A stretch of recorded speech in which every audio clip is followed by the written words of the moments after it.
I think I'm live. Let's test that.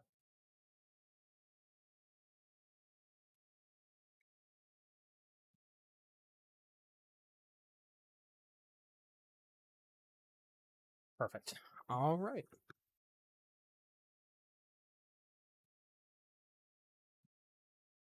I'm gonna give it one more minute before I start. They did say 5:30, but it doesn't hurt to start give an extra minute.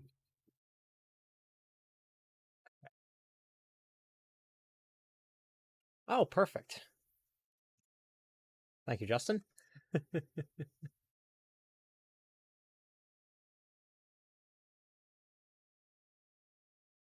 Okay.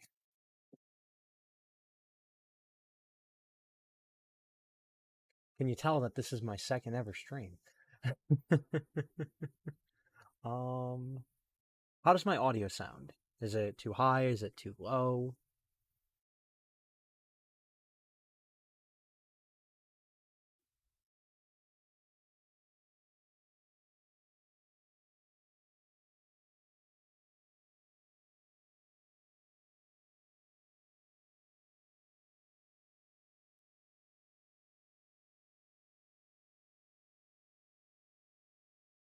I'm gonna guess that it's good, and just kind of start rolling with it.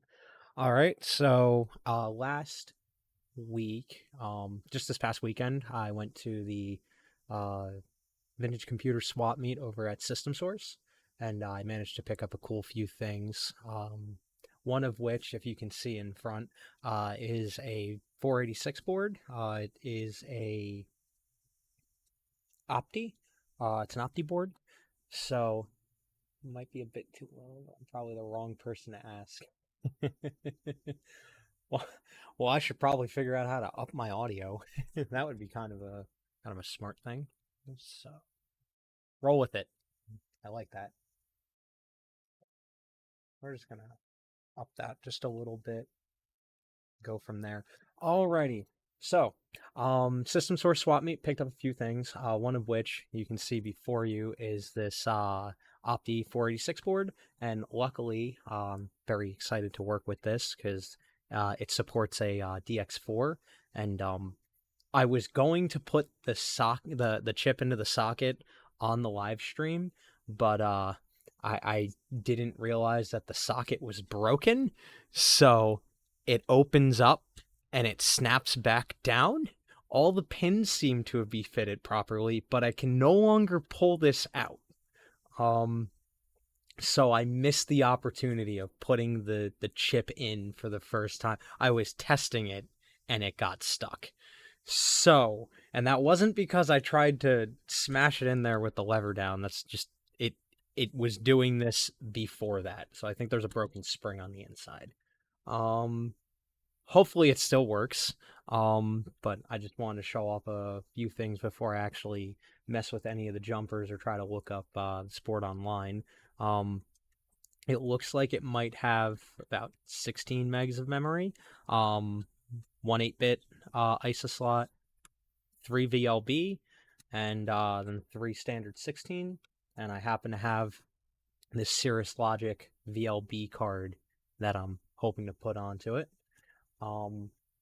We're going to go over a few things that I got first before I start messing around with this. I do have a hard cut at 7 o'clock, so I can't go past that. Have a meeting that I have to get to for the Vintage Computer Federation. But some things that I got, which I'm really excited about. I got all of this. Um, so I'm hoping it's all in frame. Should be. We have N64 games. Now, these are 4 games that I have been looking for a while. We have Super Smash Bros., Super Mario 64, Ocarina of Time, and the fan favorite, Pod Racing. My friends and I have been playing this. We volunteer, or I no longer volunteer there, but we all volunteered at the same fire company, and we picked up this. Um, so I'm I'm gonna bring it over and show them the cartridge because I think they'll get a good kick out of it. Um, and then obviously the three of the staple games. I already had Majora's Mask. I did not have Ocarina of Time, so I'm very happy to get that. And I got that with an N64 controller. So I did get the whole N64. Oh, hey Chris, how's it going? Retro Tech Chris is here. Perfect. Working and listening. I'm glad that people can still work and listen at the same time. I did that way too much while I was working at my last IT company. As far as anybody knows, I did work. Um so anyway, I got a whole N64 with these games. It came with Mario Kart 64 and a couple others. I got all that for $40, and I sold for $20 to my friend the N64 that I picked up. So, and the X-Force Cirrus Logic VLB card, very solid combo. It very much is. So, um, while we're on the video games, I am going to go to this. I picked up a Sega Nomad. Uh, I unfortunately sold my Genesis, which I had in the original box with the original Sonic game that came with it, so that I could afford to get my first car and my insurance. So I no longer had a Sega Genesis. So finding a Nomad was very good. I got this from my friend Alex. We went up to his house after the swap meet, actually after the workshop on Saturday, and it came with Shadow Dancer, or Secret of Shinobi, and there's also a friend on the inside of this. There's a spider web on the inside, but it's completely out of the way to the cartridge, and I need to clean that as soon as I can. Actually, I should probably just grab something to do that now. I understand. Ooh, yeah. I so I used to work in New York City doing help desk. There's the crap from that. We'll just throw that away.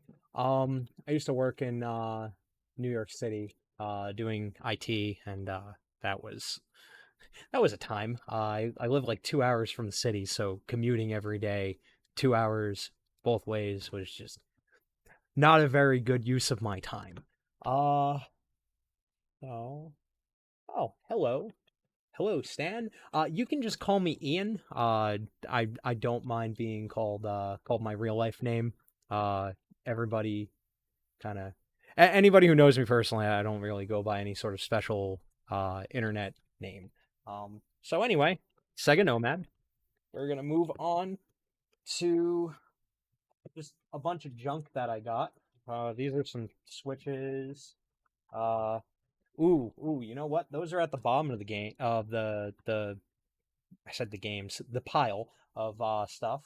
But I got assorted parts. So I got ribbon cables that need to be cleaned. I got more ribbon cable, so 50 pin, and I think this is 15 pin. So get that. My commute is 10 steps these days. I wish my commute was 10 steps. I recently got an offer letter from a company doing event work. It's going to be doing like LED repair for their signs for the signboards that go into large events like CES and other uh shows like that. So I got this weird cable. Um so I I really couldn't handle that commute. That was miserable. So I should probably next time I do this, I'm going to change this around a little bit. So my camera and my chat are right underneath each other. That way I'm not doing the dance. I found this HP mouse though. It's a 3-button ball mouse, and I got it with one of these little pigtail adapters. And while I have it up here, I also got this from Alex.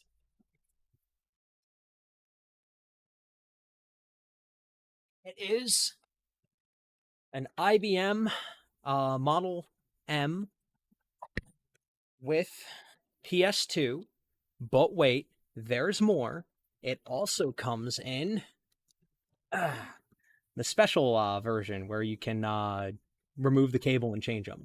So I'm gonna try to track down some cables so I can do AT and PS2 on the same one. That's gonna be a bit of a thing to track down though. Finding these keyboards are kind of difficult. I got this one for a really good price because once again I know Alex personally and he's a very nice guy. He's helped me out a whole bunch of times with things that I need, such as it's also a thing that's behind me, but I'm probably gonna have to swap the camera for that.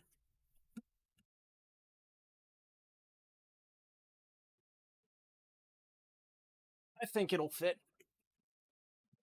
This, probably not. Uh, there we go. We'll kind of just show it off like this. This 9134 is a full height MFM drive. It comes in this big GPIB enclosure, and it is for, I have sitting behind me. It's kind of blurred out. It is a HP 9300. I'm gonna put this. That's not even the heaviest thing I got. Um,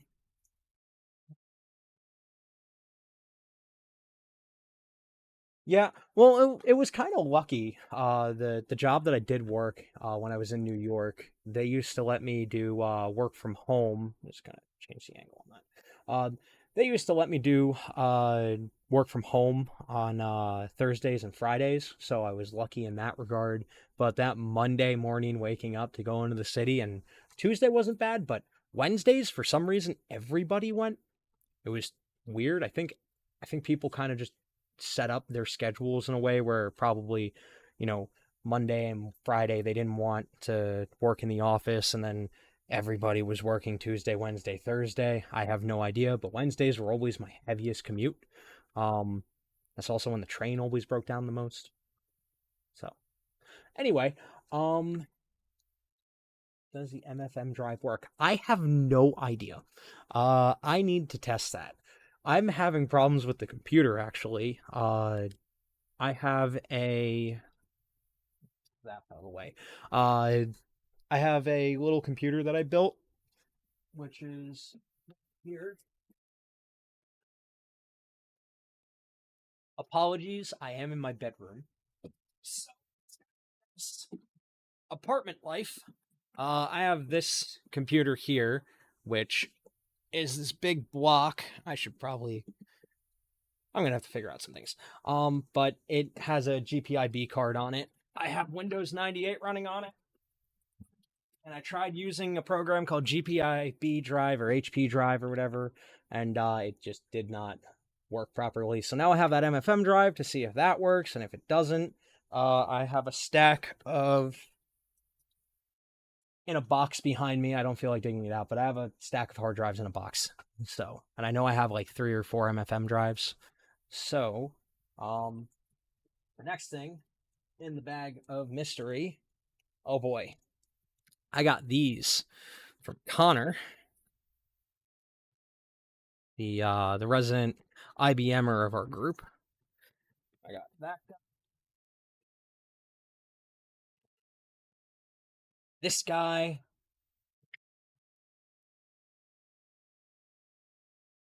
I guess that's it. Only 2 of them. I did get the docks with them. These are iPac Pocket PCs, so kind of excited to mess around with these things. I do have personally. Where'd I put it? It's not in my pocket. I think I placed it over on there on the other side of my desk. Um, but I have a Palm 3 that I have a little bit of too much fun with, and these came with the stylus. So they do have a problem though. They will not charge, and they you can't do anything with them right now. Um, You have to replace the internal battery on them. Oh, the stylus clip just broke. Oh, that's annoying. Whatever. I'll just put it back in the case. Adrian's video about MFM drives today. He didn't have much luck. He's done a whole bunch of videos on MFM drives. That, funny enough, that's actually how I found his channel. I had I think an IBM PC at the time, or I think it was a PC XT. But when I was, oh god, in college, his videos came out. Watching them for a little while. I also got some cool adapters with it. I got this this serial port that goes with it. We got a generic Sun mouse. Those aren't very interesting. Go to miscellaneous parts. I'm gonna stick this above me actually. There we go. Perfect.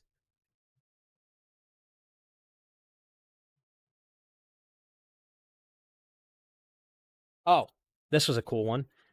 It came with an SIO camera. It flips around. So maybe if I'm lucky enough, we'll be able to stream off an iPack. That's not how it works. But a boy can dream. What's the last really cool that? Aha, there she is. This, I never heard of this before. But apparently, the IDE standard is just a parallel interface. But this is an Ethernet adapter over compact flash. I had no idea this was a thing, and I saw it, and I had to get it because it also goes with one of these guys. Actually, not that.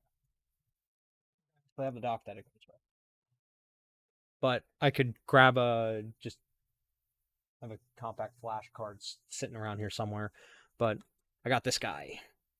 So, a lot of the stuff that I've just shown off right now, I kind of just got thrown at the end of the swap meet, or during the repair workshop. In which case, a couple other cool things. One of which is this little guy. I should probably switch the camera over. How do I do that? I think this button.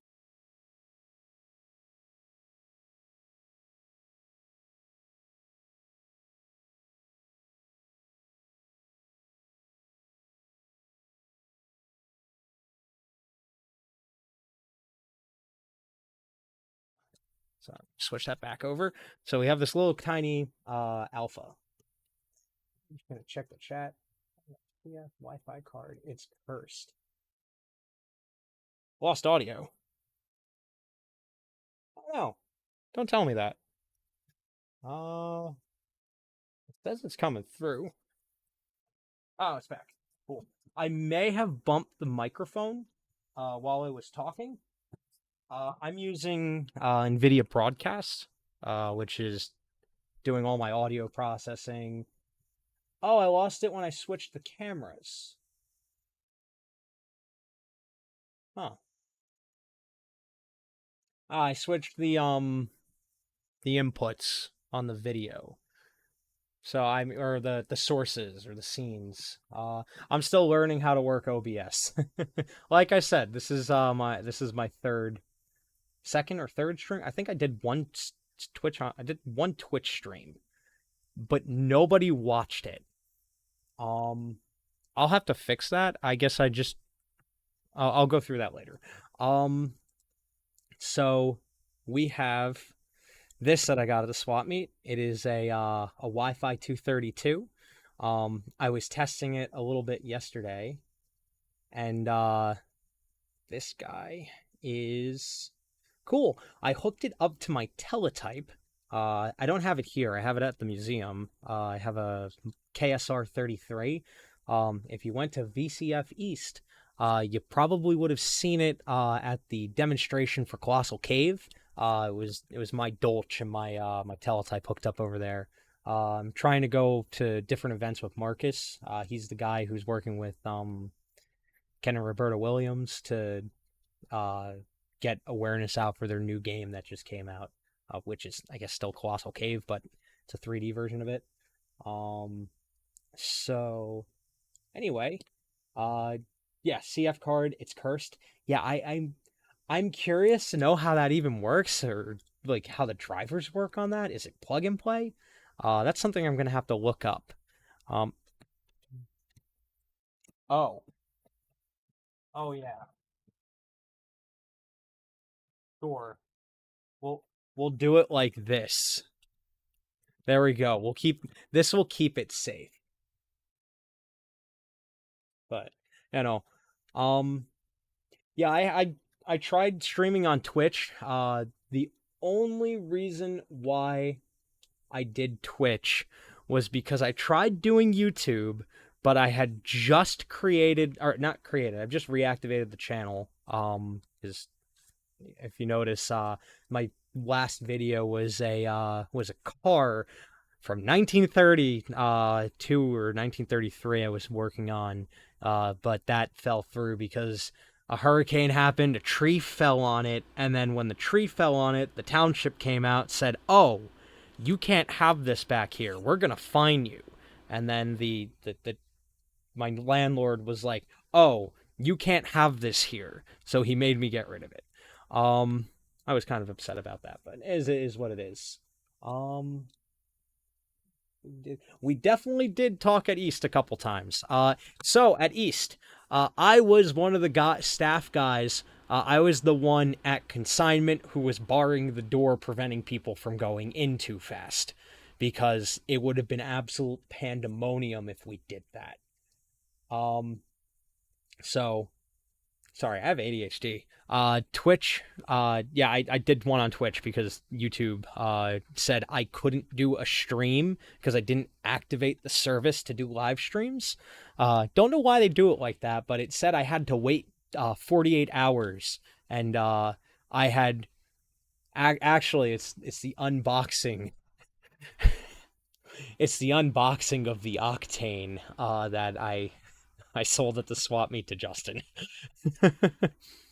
Nobody saw the unboxing, but that was the day I got it. It came very, very well packed. Let's put that out there. Um, those things are finicky though. I got rid of that one. Just I didn't have time to mess with it, and my friend gave me one with a better GPU. I have the Max Impact, the MXI version. It came with the front panel, with the door, came with 3 drive caddies. So I didn't have to 3D print anything. And I was like, well, if I'm going to get something, I might as well get something that works. Right out of the box, as is, doesn't need any sort of tinkering. It already had everything installed on it. So I've been messing around with it a little bit. Um, Justin, you're gonna learn real fast. The Octane dance, for one, and the other thing is gonna be the you're gonna learn real fast how it is that you need a to get a boot server off of like a Raspberry Pi or something so that you can network boot the install. It's a fun time. You'll get hours of content out of that. Let's just put it there. Um, I never made it that far. I didn't really use the thing because I was working in New York. Um, so anyway, Max 32. I'm rambling. What else did I get? Oh, so I'm gonna have to go and grab something real fast. I will be right back.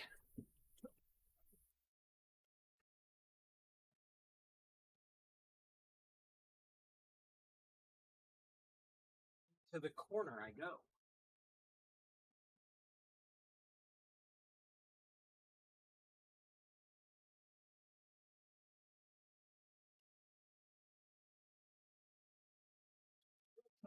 These things out.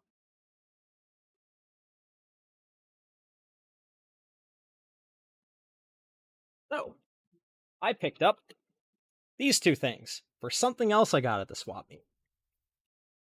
we've got the two boards, and if you notice them, they're for a deck, and you can tell that because of the way that it is. So these boards here, here's one, and here is number 2. These are the M7163 and M7164 boards. These have a bit slice processor on them, 4 AMD 29 ones, and this entire board here acts as the primary disk controller for an SDI interconnect, which is the standard disk interface, which was used on older mainframes and minis. This thing is programmed for something called a DSD, a digital standard disk, I think it is, which is almost like SD, but for DEC. And I don't think I will ever find one of those drives that actually work, but I got the drive controller for it. $50. I'm not keeping a running total or anything, but $50 on that. So, and the reason why I'm saying it was $50 is because I haggled him down to $40. But he asked if PayPal was okay. And I said yes, I'll PayPal you, because I don't have that much cash on me. So, I open up PayPal, and I type in $50. We had agreed on 40, but I typed in 50. So, for the $10 difference, because I wasn't going to send it back, or I wasn't going to ask him to send it back, I picked up this at his table. A little Cessna flying kit. This I would like to stream building at some point. I think it would be fairly fun to mess around with making a model kit. This one's an authentic one. I have laying around here somewhere an almost finished. I said I had ADHD. An almost finished Willows Mustang P51 little model, which I never finished because I forgot why I never finished it, but it's mostly finished from about 5 years ago. Oh, I was gonna get the dope for the fabric, but the model shop near my house closed down, so I couldn't get it, and I didn't want to order it online, so I wanted to find a different model shop, and then I forgot.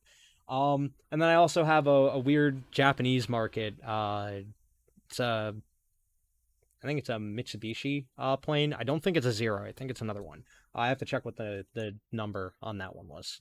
But yeah. With that 486 board, I also got a heatsink, which is tangled up with a different heatsink. Come on.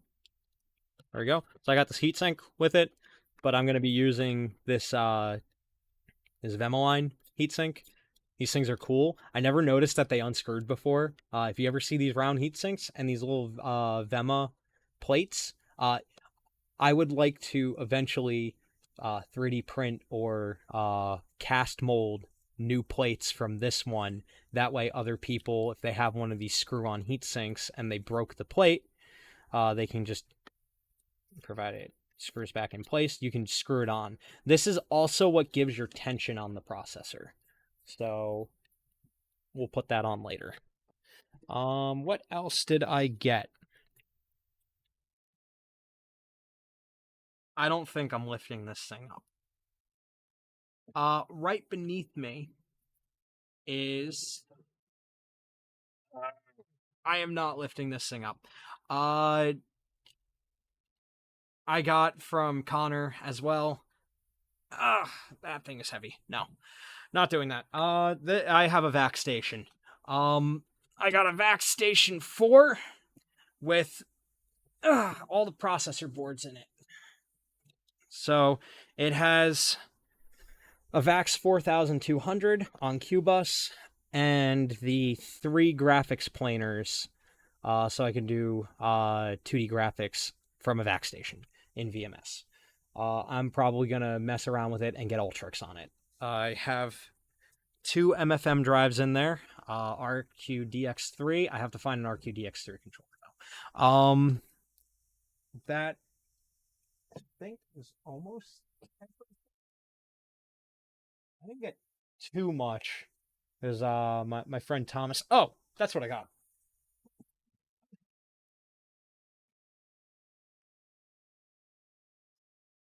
I forgot to check the chat.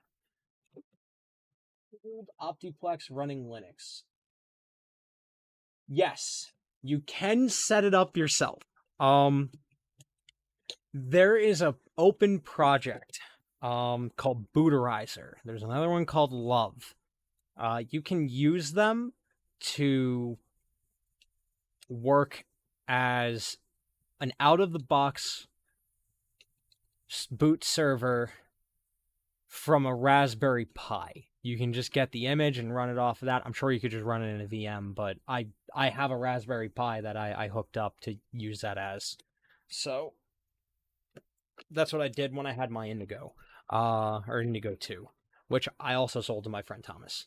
I picked up these. So this is technically an eBay purchase, but I got it the day of the swap meet. Oops. This is a Panasonic Toughbook CF27. It is a Pentium MMX one. I bought it thinking it was the Pentium 2 version. It turns out it was an MMX. It didn't matter because it had everything mostly there except the caddy. The reason why I'm showing it here is because at the swap meet, I picked up this. A Toughbook CF27E, not the straight 27R. This one here is completely unbranded for some reason, has a physical keyboard instead of having that that membrane one. I think it's a touchscreen. It doesn't feel like it, but I think it is. And then it had inside of it a drive caddy, which I've since moved to the other one because this one doesn't work. Every time I try to boot it, it just immediately it doesn't turn on. I've never noticed that these things have a charge port like that on the battery. I guess that's a charge port. Is that a serial port? Can you program the battery? I imagine an AC adapter goes to that thing. Just download the DiskCaddy STL files so I can start printing them tomorrow. So if you want to do it with testing, it just so happens that the width of a CD jewel case is the exact width that fits into the little tiny slots on the Octane drive bays. So you can put in a jewel case and stick a drive in there and it will just rest on there. Obviously you can't move it or anything because it's not secured, but yeah, that's what I did on that thing for the 2 days that I messed with it. When I said that I didn't really use the thing, I meant I really didn't use the thing. I have a weird problem of getting all these computers, using them a couple times, working to fix them, and then never using them, and they end up at the swap meet for very, very cheap. Not a very good business model. I don't recommend it. What else did I get at the swap?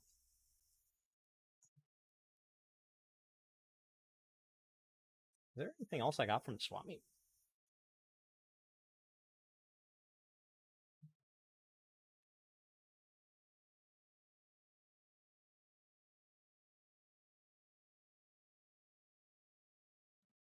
Boards, the plane, Nomad. Oh, I did get something. But it's also big. at the very end of the swap meet, I had, or at the end of the first day of the workshop, somebody who goes by the name of Ritz online, came up to me and asked if I wanted a K-Pro 2. And I was like, I've kind of become the portable guy. I have the two tough books. I have this weird AT case that has a handle on top. That's what I'm putting the 486 into. I have a 5155. I have a Dolch Pack 63 that I've upgraded to a Pentium 3. And I have that weird luggable that I picked up that has my GPIB card. Which was used for mass spectrometry in Drexel or Penn State. I forgot which. I have the hard drive sitting around for it somewhere if I haven't mixed it up with something else. I forgot to label it. But anyway, we have that, and then that's the last thing.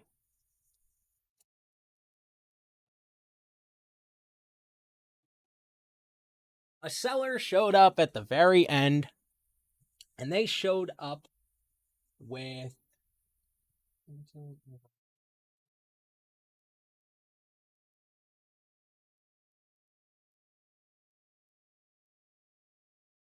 Roman numeral 2. You mean the Pentium 2? Anyway, they brought they had the next station. If you watched Steve Mac 84's video, he stopped by at that table because they showed up at the end. But I picked up from them and they had everything inventoried like this for $2, a set of Sun speakers. Now, I know they're not the Sun brand as in Unix, but it's Sun. I had to buy the Sun speakers. These things are adorable. I actually haven't opened them yet, and I'm going to do that now. So consider this an unboxing. So I don't want to do it like that. We're gonna grab this one. Might be easier. There we go. So we grab this guy here. We open it up. I want to see what's inside of it. I hope they're passive speakers. They're probably not. They're probably active. Oh my god, these things are so tiny. Oh, they're passive speakers. Oh. This is so cool. Okay. So, they've never been opened. They look beautiful. These things here are they're passive speakers, not active, so they don't need a power supply. But that means I need to drive them somehow. So hopefully this is going to be used with the 486 once I have it built up.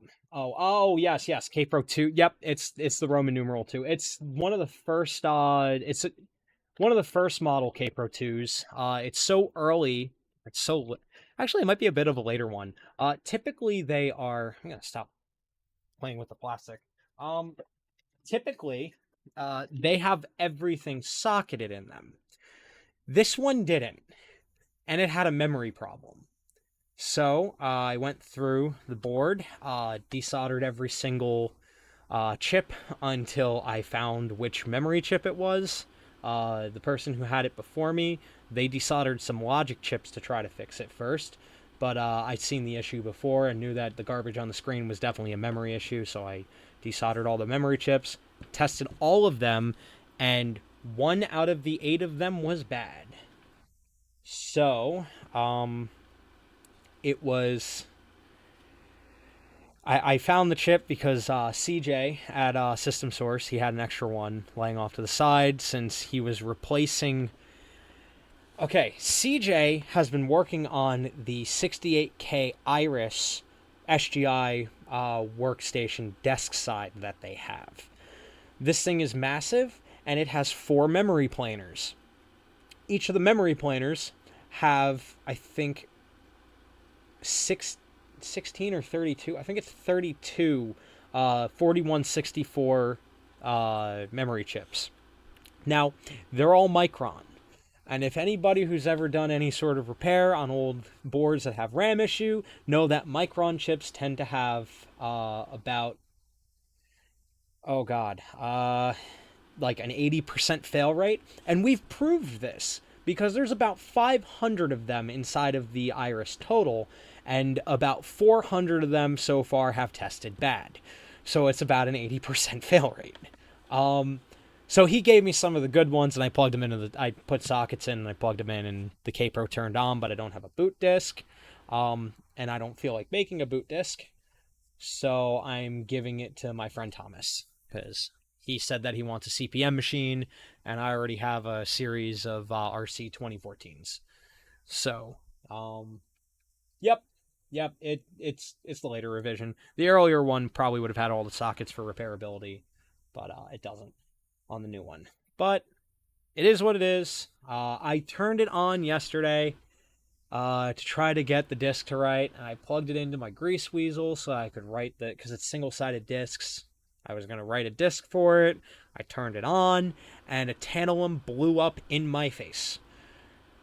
And not like figurative, no, like I had my face over it, and I pressed the on button, and chunks of capacitor went into my chin. So I shut it off, and I stuck it in my closet, where it is now. I think it's everything that I picked up at the swap meet. I'm trying to think. Yep. So all in all, I spent every single penny I made at the swap meet. 140 of it went towards a Vax.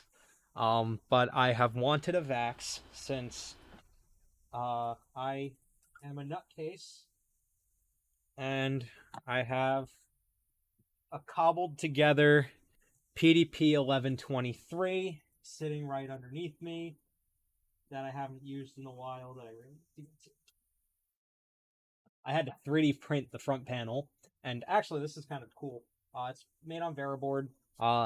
There's a couple logic drivers in here, and all it does is it does the timing on it for the PDP to turn on, because a Q-bus power supply doesn't supply the voltages unless certain lines go high first, then other ones go high, and then one goes low. It's a weird process, but it works. And I got this to work, so the computer actually works. I can only boot RT11 on it, and every time I try to use it, it says that I only have 24 kiloword, which in deck talk, that's about 24 kilobytes. I'm sorry, 48 kilobytes, because it's a 16-bit word. So I think it has to do with the serial controller that I have in it. It's an 8047. I have an 8044 memory board. I have an 8186 PDP 1123 card. Yep, it's an 8047, and that 8047 gives me, I think, 16K of RAM, and the 8044 gives me 32. That makes my 48. And then Soggy Electric, Dave, he gave me at VCF East 1 megabyte of QRAM. My goal, because I have the 1123 with the FPU, and it's a 22-bit one, is to run Unix on it. I want to run System 5 Unix on a PDP-11 so bad, and I want to hook up my teletype that I have to it so that I'm using original hardware. Oh, come on, go inside.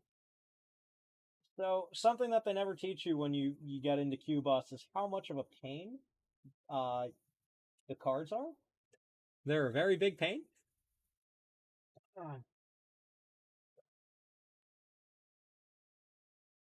And then Glitch sells these cool adapters, which, I mean, It's simple. It's just a couple lines. I could have made one myself, but it was convenient because it comes in the fancy ribbon cables and the bulkhead's already connected to it. But this lets me use the serial ports on the card that I have. One problem with the back station that I have, it's missing the rear I/O panel, so I can't use a console port, and I can't set the speed of the console port. But here's what we're gonna do. This came on, what time is it? It is 6:15, so I got another 40-ish minutes to go. Oh, I also picked up a data link. I love these watches. First smartwatch. Kinda. It's essentially a PDA in a watch. It's branded Microsoft. It's a Timex data link. Anyway, first thing we're gonna do is we can mess with the 486. Fortunately, I don't have any sort of capture media, so I can't capture a screen if I boot it. So I'm gonna haphazardly point a camera up at a screen, and we'll see how that works out. So anyway, so I think I looked this up. This board, luckily enough, is documented on RetroWeb. There we go. So we have that is, yep, that's good. So this board is luckily documented on the RetroWeb. It is a QDI VP 895 P3. I have the SMT4. It's an Opti True Green PC, socket 3, and it is a DX4. Known issues, shorted tantalums.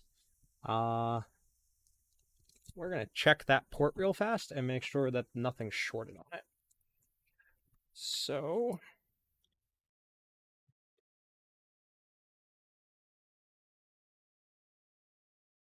I think, yep, those two are ground. Ground, ground, ground, ground. Ground. Okay. Nothing is shorted on it. That's good. So, and even if it does short, it's a tantalum. Technically, I could just kind of cut it out and test if it works. I wouldn't want to permanently run it like that, but you can usually cut out the shorted one. Work. Oh, there it is. Here's my compact flash card. I'm going to replace the clock battery. Should have, there we go. Those are 32. So while we were on at the repair workshop, we picked up from Micro Center a whole bunch of parts, and that's where I got those sockets from, because I was at the repair workshop, and obviously I don't have any of my parts with me. When I go, so, because I'm local to New Jersey, so if he was here, hi Steve.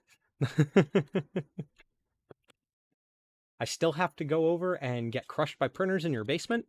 I don't think you're here right now, but I need to go over your house and get crushed by printers in your basement. But anyway. Oh, are you kidding me? It's sealed on all sides. I mean, I guess that's good. I'd rather have something that's hermetically sealed than just covered in paper. It's just a pain, because I have to cut a coin cell battery out.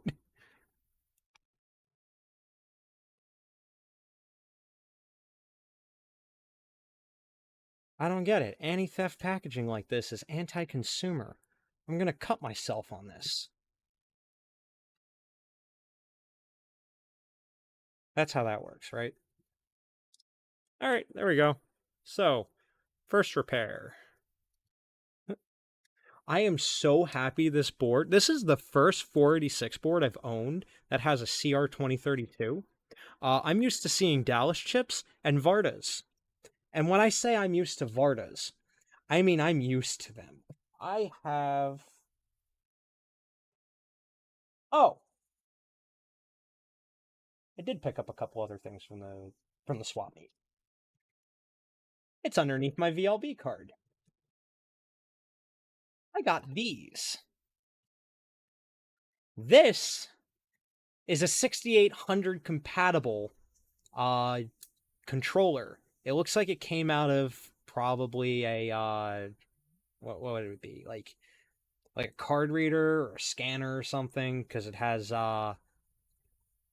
something switch or a quest line, an input. Here we have a reader.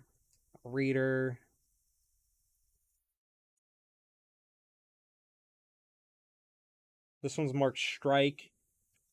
This one's marked strike 2. So I think it came out of maybe like a printer or something, or maybe a like just industrial control or something. And this thing is cool because it's a 6800 that has onboard memory on top of having separate RAM and a ROM. And at the makerspace I go to on Mondays, one of the guys there, his name is Neil. He is such a nice guy. He loves 6800 stuff, and he goes over. The Monday is called Microcontroller Mondays, and we mess with stuff like this. So anyway, just a little cool series of boards that I got that I'm gonna have a decent amount of time uh, messing around with. Where'd my keyboard go? I gotta check something real fast.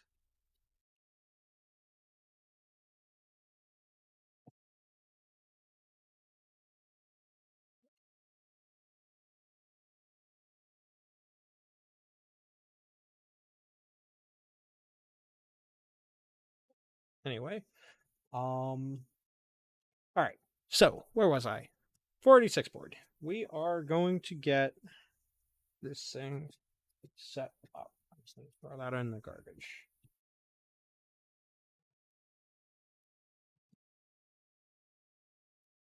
Oh, we're gonna grab the manual for this, jumper settings.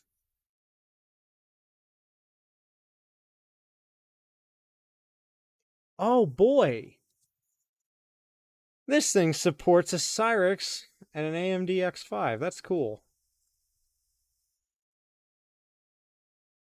486.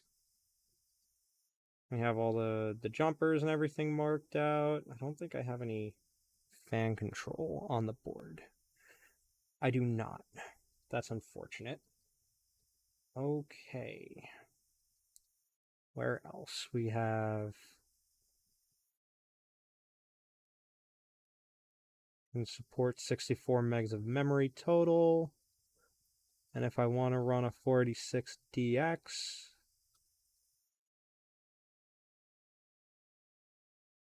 I have to select those.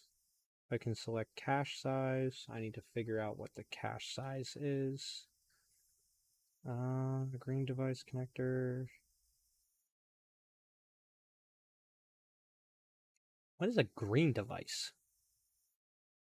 Connect external device for green. Hmm.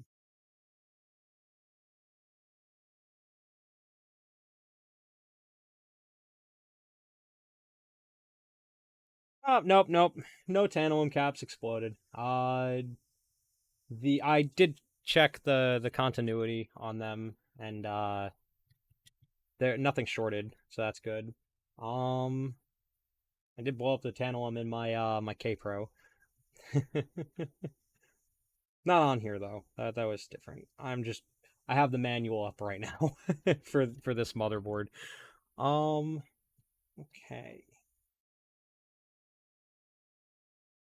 Oh, that's a quick manual. I'm happy it's on the retro web. So that's always good. Thank you, whoever uploaded that.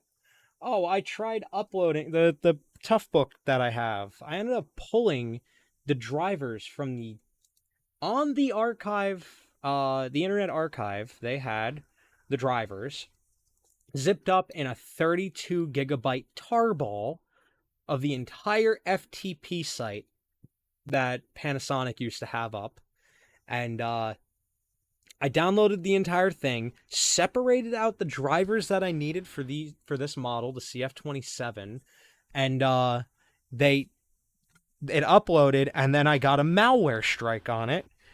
But it was stuff that was already uploaded on there. I think it saw the .inf file, and it ended up causing some issues because it probably saw a .inf file and a registry file for the drivers and thought, oh, this must be malware. So, if anybody out there has a Panasonic Toughbook CF27, I have the drivers on my personal on my personal backup system, so I can get it to anybody, and I'll put a post out online and see if anybody's interested. So, and see if I can upload it somewhere else where they don't mark it as a virus, because it very much isn't. It's just configuration files. I looked through them, and I even scanned them myself. So, anyway, 46. What is the difference between a 486DX and an SL 486DX?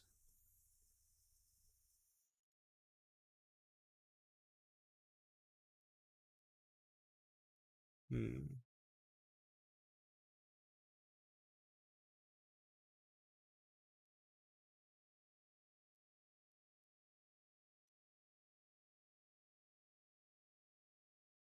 Frequency selection. Leave that alone. Okay. The matter of finding them. So, clean off some of my space here.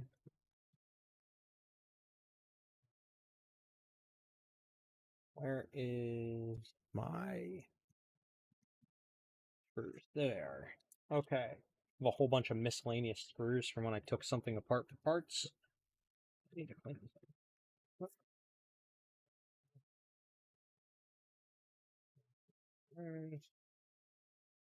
I don't want the solder bead.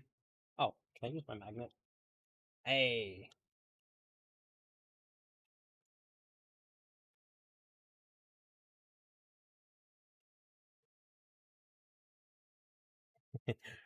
Best purchase ever. Just a neodymium magnet you can just kind of throw things on. And then when you're done, you just boom. Come on, get off. There you go. Back off. Back on. Stand off. That's not magnetic. That. There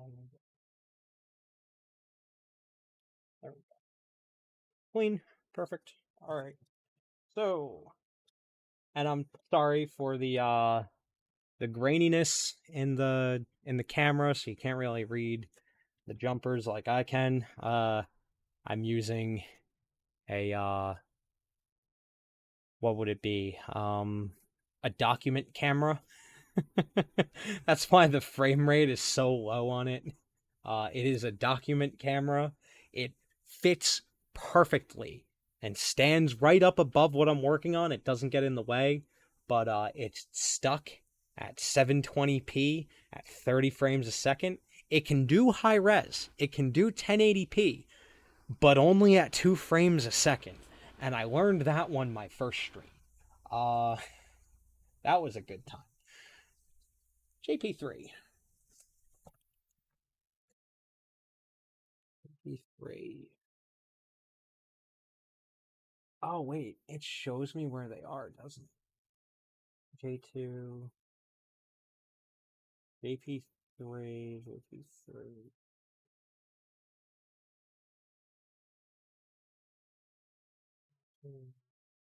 JP3 is in this block over here. Perfect. This has got to be enthralling, watching me set jumpers.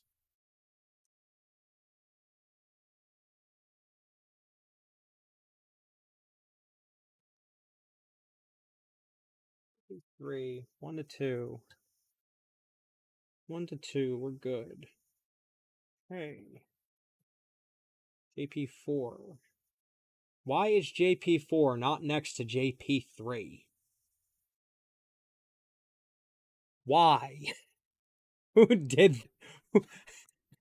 It goes JP27, JP3, JP22, JP81, JP5.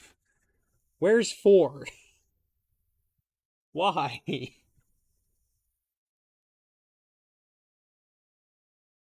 Oh man. They don't make it easy, now do they? You guys get tacos.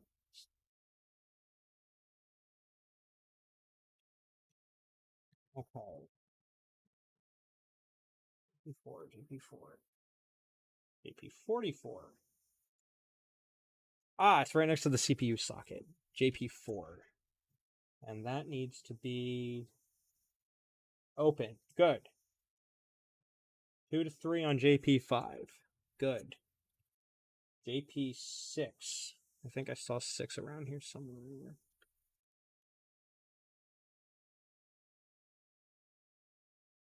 Mm-hmm. 26. They put them in between the sockets too. Why? Why did they make it like this? JP9. JP14. Ah, JP6. JP6 needs to be set to 1 to 2. JP7 needs to be open. JP7 is there and it's open. I'm trying to do this where it's in frame, but I can't read the board. JP8. Oh, that's not JP81, that's JP8. Okay, JP8 needs to be set to 1 to 2. It is.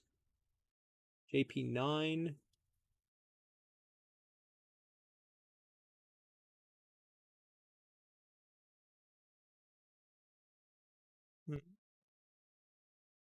Aha, JP9. Open 4060X. Open JP12.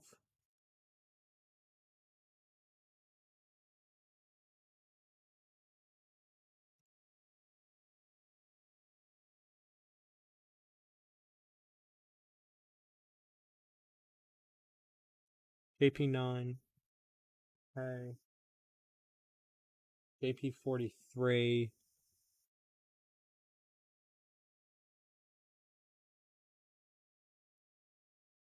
One to 2. DX4 3 times clock. That's what I need. Open. Good. It's open.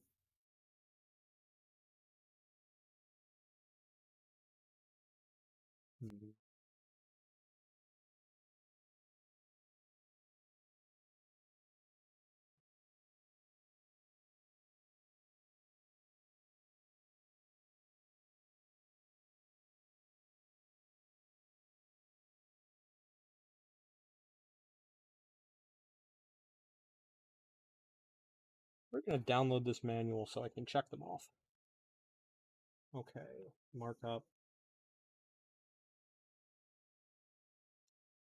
Without the owner, you don't have permission to save this stuff. Why is it locked? Who locked it? Okay. Cancel. I won't save it.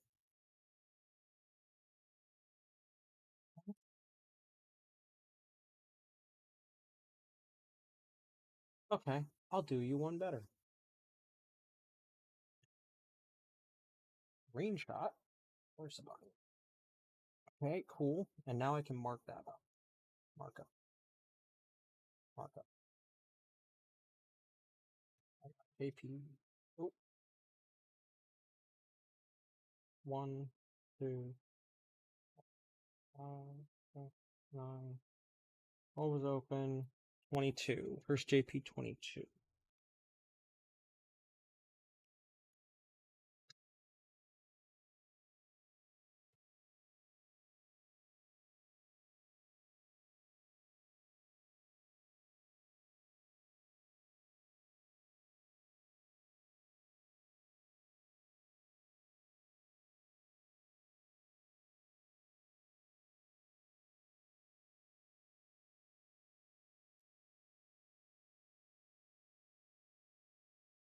Why is it not opening properly?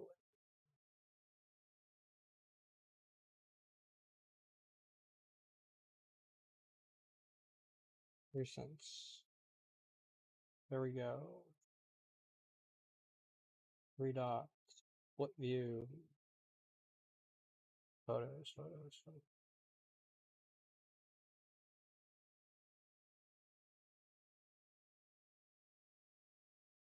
Where the heck did I put photos? Photography.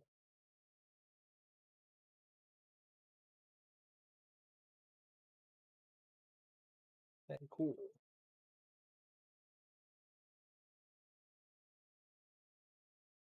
AP22. Okay. So what I'm currently doing right now is I'm using my iPad. I'm checking off the jumpers, and then on this side, I'm using this one to select or to check where they physically are. Um, that should at least speed up the process just a little bit. I have half an hour left. Okay, 22, 22. Where's 22? Make it easier to locate everything. Aha, JP22 is in the mix of these ones. Should be 1 to 2. And it's set 1 to 2. That's good.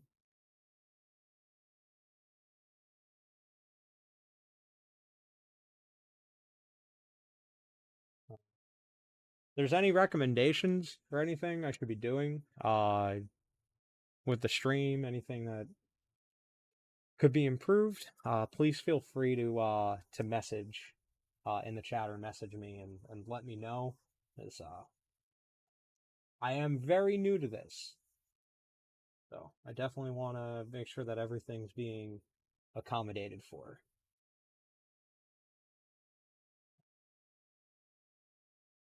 There's 23, 27. What one is reset? Key lock and power LED. Never understood why the key lock and the power LED are on the same exact switch. Aha, JP23 is somewhere in this area. JP23 is open. And on here, it's open. That's good. JP24. 24. 24 is down here. Is it JP25?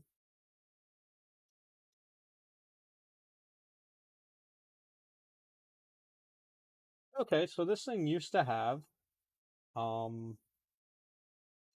486SX in it. This one here, or actually no, there's the SL486DX. What is the SL486DX? I need to look that up. SL 486D. SL enhanced.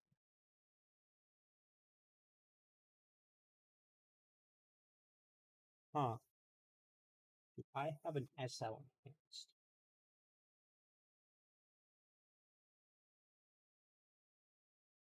No, they're actually the S versions, meaning they have the SL enhanced. They cannot run at 3.3 compared to the regular models.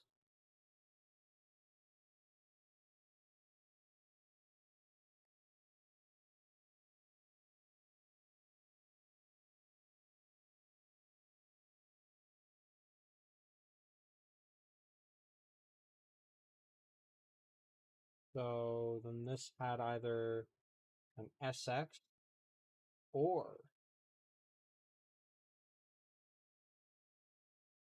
no, because you could also get them regular. Okay. Well, I don't have that.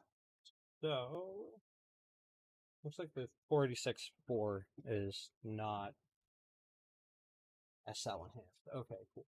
That answers that question. Since I'm just programming. And this 24 should be open. 24 should be, and 25 should be open. We have 24, 25. Now open 27. Where's 27? 27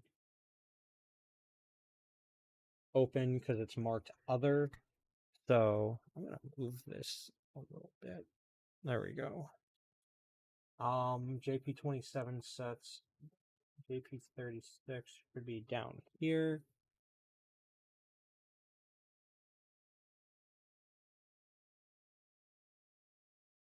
Which is 1 to 2.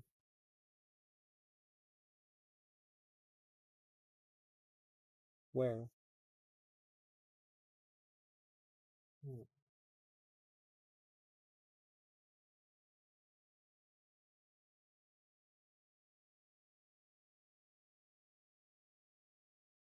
SLEDX4 close JP24 and JP25.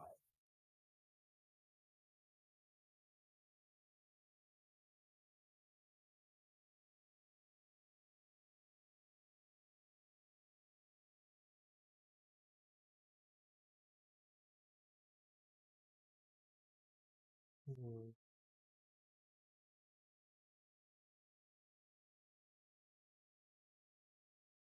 Hmm.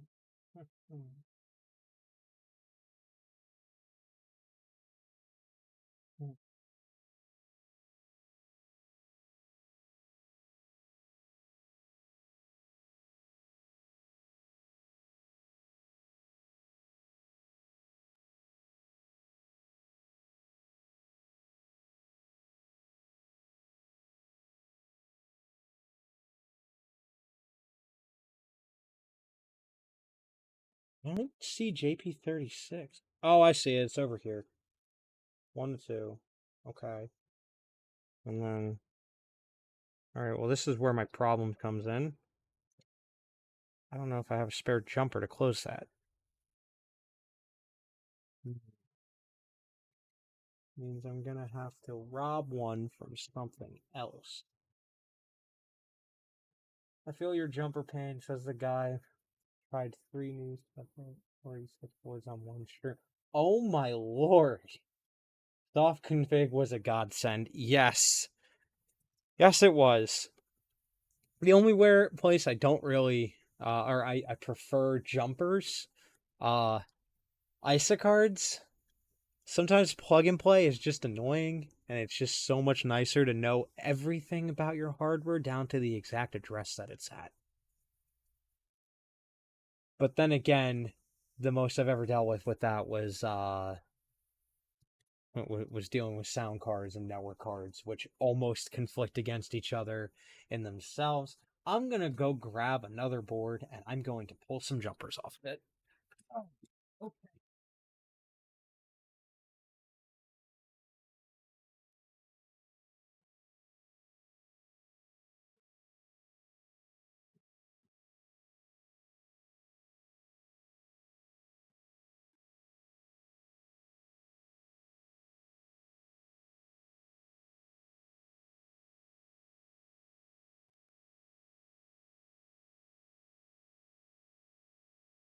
There's nothing on it. Motherboard that I'm replacing. I don't want to mess that one up. So then this guy here. Please have jumpers. Please. Will make me start pulling them off the hard drives.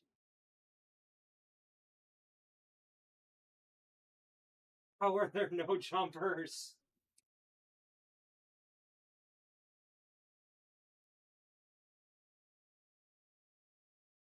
Okay. Um,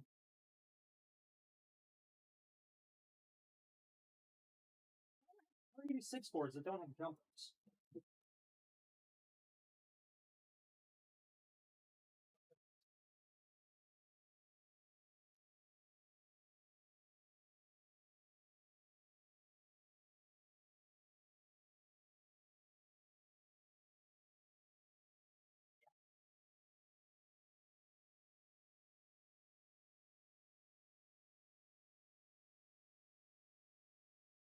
Good. Nothing.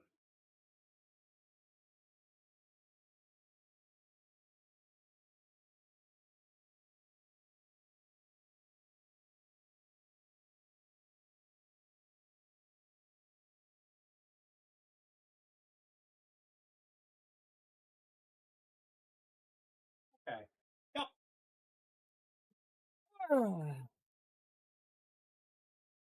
L 46 with a TI processor. Oh, I didn't realize TI. Oh yeah, they did. I think I watched not Bits and Bytes. CPU Galaxy. I think I watched CPU Galaxy. I think he did a video on one. Plug and Pray. Yep. Yep, definitely was a Prey. Aha, that one's open, so I'll just steal that.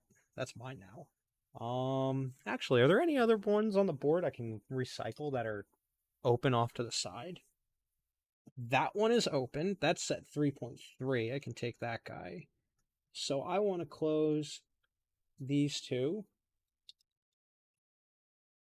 I don't like how wiggly that crystal is. All right. So I need to close for DX4. I'm assuming.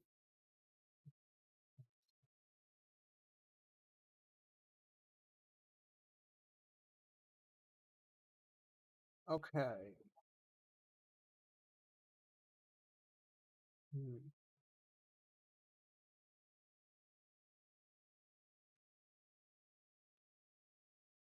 What does that say?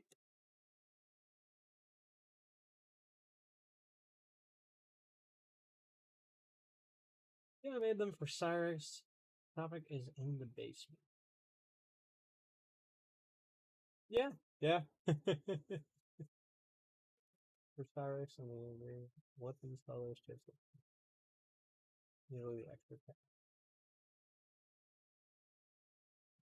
Huh. That makes sense. I'm starting to get a little close to my end time. I need to speed up. But reading through jumpers is a nightmare. Um any other open ones I can steal? No. Okay. Those ones I have to take.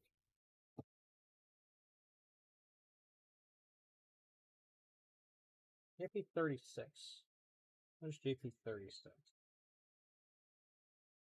JP36. 1 to 2. JP36 is over here. Should be set to 1 to 2. And I just want to confirm because the board does have some of them set up on here. But here it says SLE/DX4 JP36 needs to be set to 2 to 3. But on this here, it says 1 to 2. I'm going to trust the motherboard and set that one back. 38 and 39. Those guys in a second. We're going to cross that guy off. Hey. The SX might have been the... Yes. Yes. I think it was an IBM one that they manufactured for Cyrix. I remember watching a video related to that on and if you haven't seen CPU Galaxy, watch CPU Galaxy. He's a I forgot where in Europe he's from, but very, very cool channel. I like that channel. That and Retrospector. Retrospector 78 does a whole bunch of videos on on this kind of stuff. JP43 needs to be open. Where's JP43? I think that's the bottom one. No, 43, 43. Where's 43? Power connector, or no, clock connector. 3 times clock. JP43 over here. Open for 46DX. It's open. We're good. Oh no, that's JP9. Wait, oh. But it's supposed to be open anyway. Where's JP40?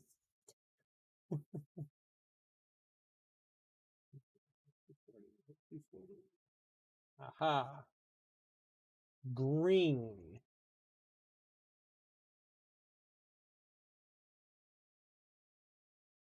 Open. Open.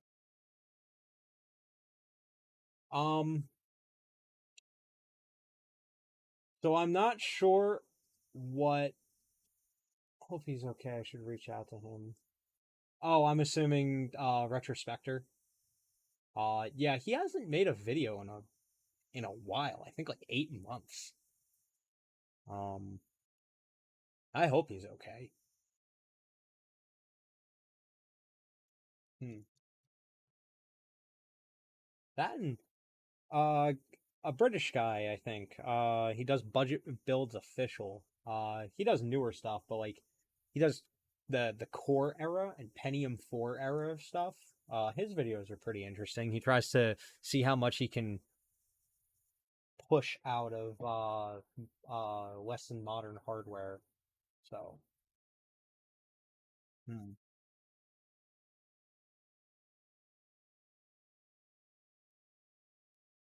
Okay. What is green 16 megahertz and green 8 megahertz? Why is it green? What makes it green? Whatever. Okay. Quick start guide, blah blah blah. GPU type. I don't know, AMD P20. I need to look up what a P24 is.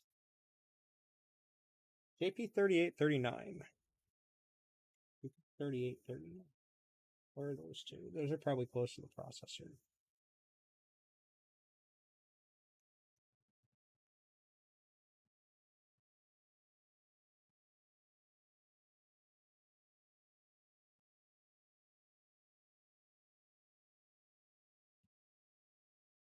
JP38. 39.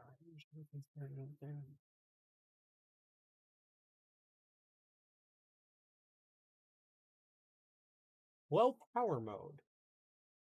Well, we're putting a DX4 in there, so I doubt we want to put low power mode. Aha, 3839. Perfect. Okay. 38 is the bottom one, right? I would assume so, because JP39 is one there. JP30. Yep. Okay. So, for 33, 66, or 100, it needs to be close, open, close, open. Okay. We're good. That is good. Anything else I need to set? Cache size selection.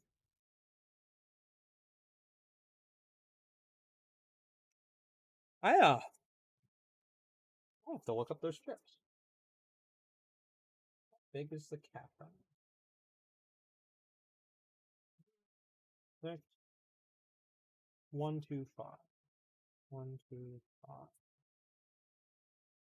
Okay. 15 data sheet. Perfect.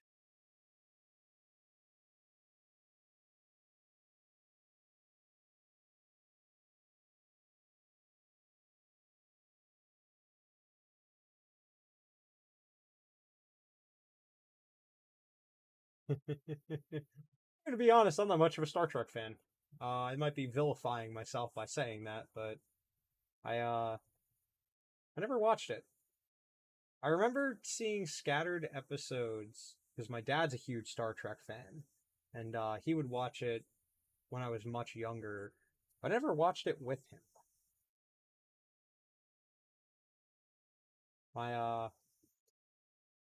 My my dad and I used to watch Stargate a lot when I was a kid. Stargate was a good show.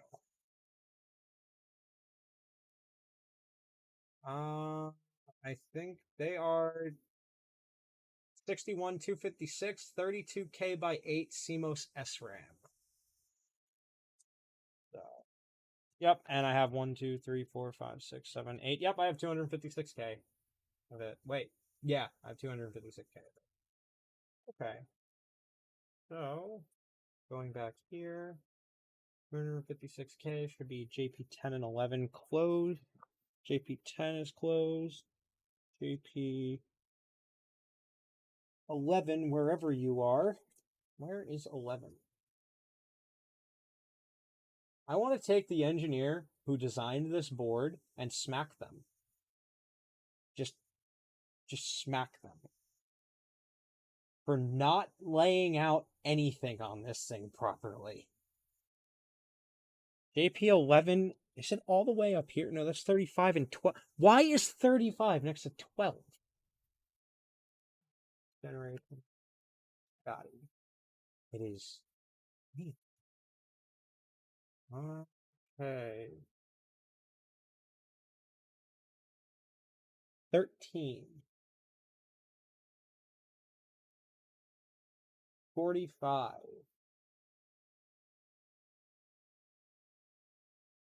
10. 11 is right across from it. And if we do 256, should be closed.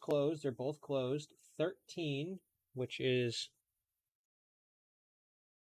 over here, should be set 2 to 3. It's set 2 to 3. And 35, which is all the way up here, should be 1 to 2. 2 to 3. JP13 should be set 1 to 2. 1, 6, 1, 7. Yep. Okay. So we're going to set this guy.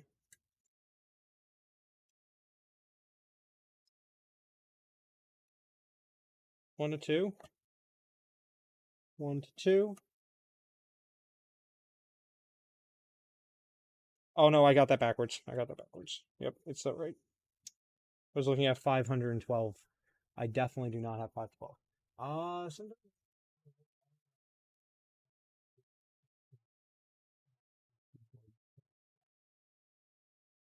Yeah. Yeah, I'm assuming they're probably numbered where the schematic, everything lines up.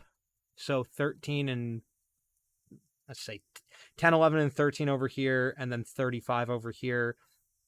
They're all a part of whatever they do, but if you look at the schematic, if you were to look at it in a block, it's probably the blocks are close to each other in some way, or it's based off of porting off the processor, off the chipset.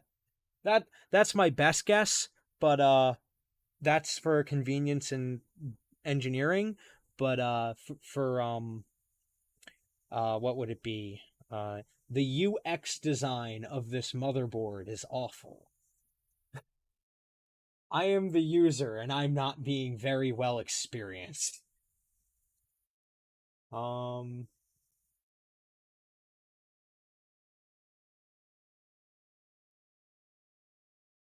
Okay. Cache size selection. Perfect. Cache has been selected. Next up, VESA local bus selection. 3334.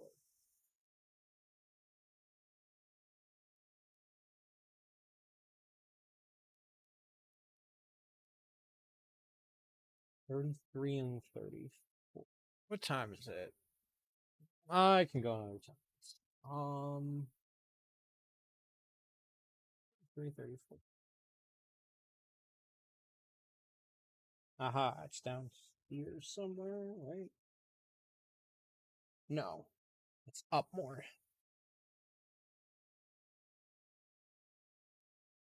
Ah, 33 and 34. Perfect.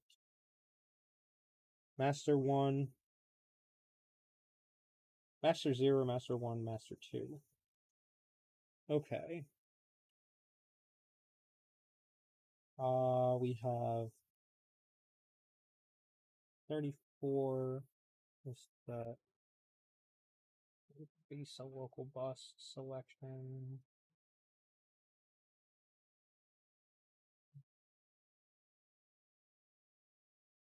$33 close. 1WS and 34 open or closed. So I'm set at 0WS greater than 33. Probably between the VLB spots. Yep, they're right here, right in between them. This makes it convenient that the socket is JP1. I think yep, JP1 is that one which I've already opened. That's select 3 volts.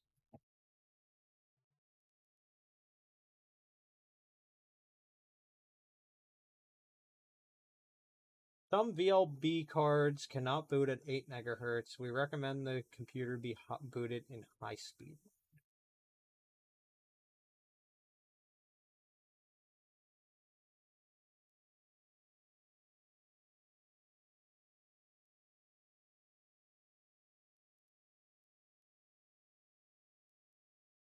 Okay.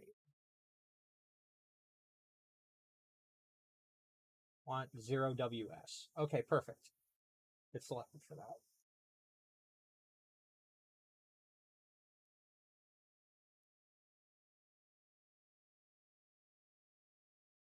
Okay, I'm not sure if I'm just going to take this pin and I'm just going to stick that on here as the open one, just so I have that extra. Okay. So I'm going to take the LB card, stick it into Master Zero. We're going to grab a VGA cable, and I'm going to come over here. Where's OBS? There it is. We're going to show that camera. Perfect. Flip that up real fast. I think that's not really doing much. What if I turn it on? Oh. Oh, that's reflecting my lighting over there. Okay. If I shut off this one. There we go. No more light. Perfect. Just the light on my desk. Where is my VGA cable?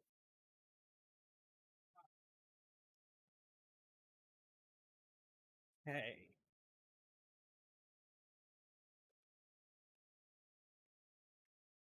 See, I was smart. I set up a little tiny camera right in the corner here. It would probably default to high speed. Only need one wait state for 40 and 80, 50 megahertz. Bus speeds. Well, I'm not intentionally changing the bus speed, so I think it should be fine.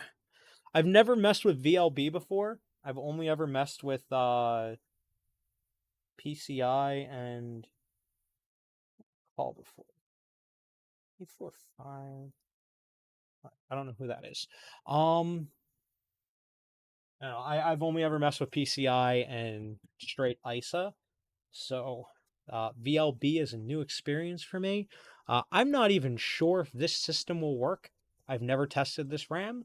I know the processor works because it came out of I have these cards. I absolutely love single board computers, and this one's really cool. So it's kind of funny that I'm ripping the processor out of this to put inside of this board.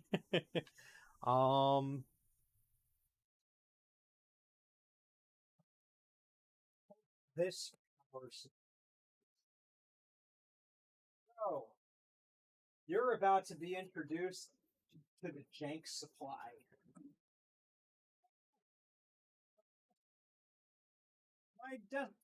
My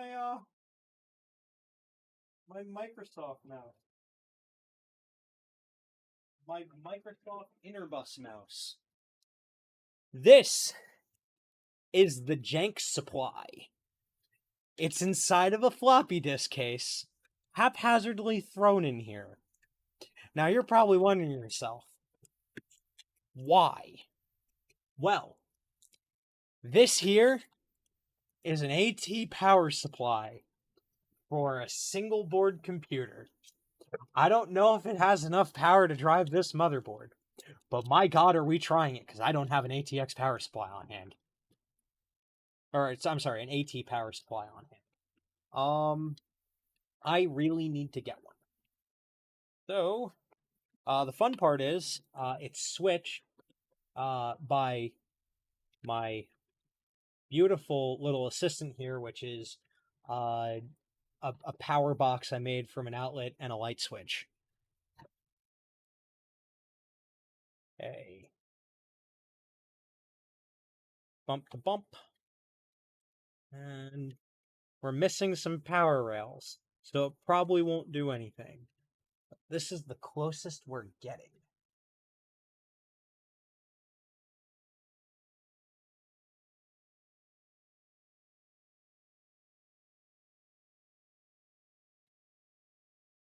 I'm not sure if this is turning on. We're gonna grab you and you. So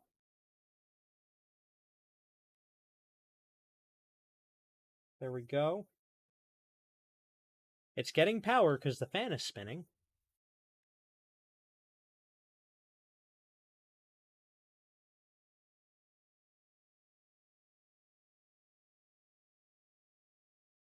The processor is warming up, so it's doing something.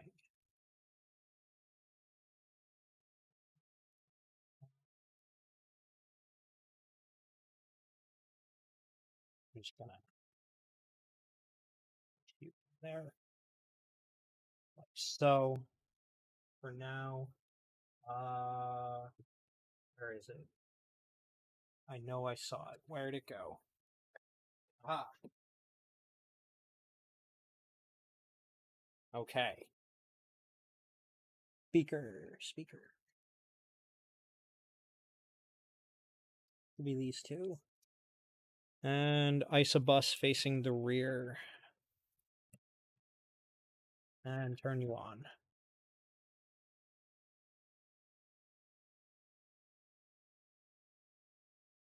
It's doing absolutely nothing. There's no screen. There's nothing. And I have all of the voltages.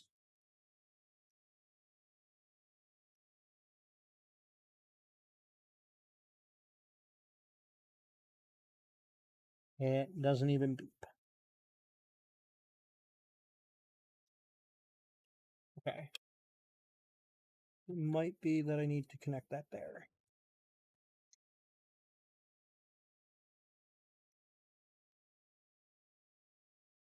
Nothing. I am getting one long beep. Boards don't burst the first time with the power is dead. Wait. And then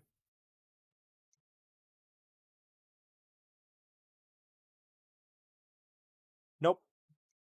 He's angry.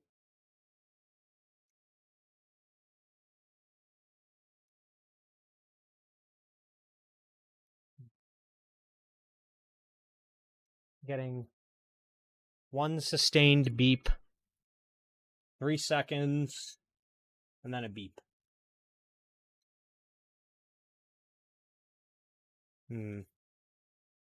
Oh, it stopped. And it started again. Okay. Could be a power issue, because I am using the jank supply. Or could also be, I'll try this in a different slot.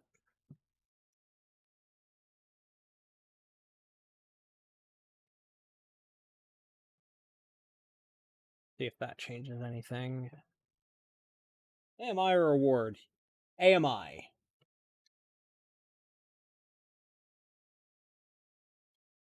Nothing. Um, I'm getting no postcodes on the postcard. So the bus isn't being activated by anything.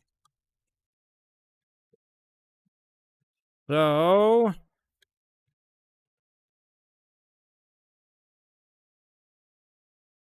um the BIOS chip I am noticing is a couple pins over. So instead of starting at 1, it's starting at 1 3. It's starting at pin 5 for some reason going to the end. I'm not sure if that's an issue. Um hmm. I think I'll have to check the jumpers and everything. I have to get ready for a meeting. Uh, so I think I'm gonna have to call it here, unfortunately. Um, I'll see what I can do to figure out this and see if I can get it working. And then once I have it working, could be the power rails. Yep, it could be the power rails. I have to tear apart my 386 that I have sitting over here to put this into. Once I have that working, or I have that apart, so I can actually use a proper supply to test it, I'll do that. Otherwise, I think I'm gonna have to call it today.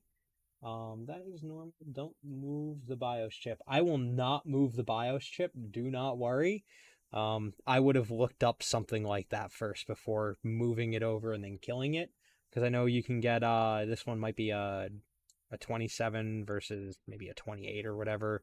I don't know the differences in size to the packages, but I'm assuming that this is a different EEPROM from one that you could put in here, and then one of these pins, probably this JP44 here that has a pre-soldered jumper on it, is what's controlling the chip that this thing can take. So don't worry, I'm not gonna do anything. I'm gonna actually have to call it here because it's getting close to 7:30. So feel free to like, comment, subscribe.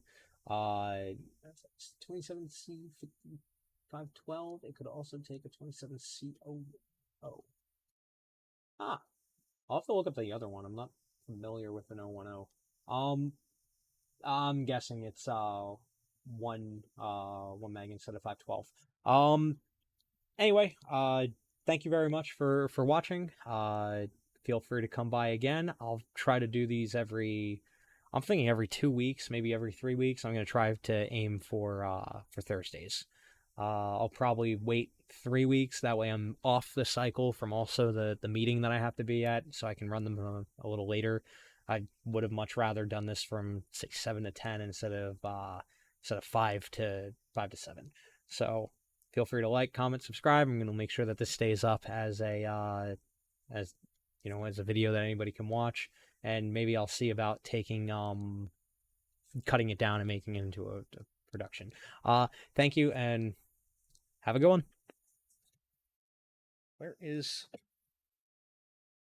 did I put my keyboard? Ah, there's the end stream button. Have a good one.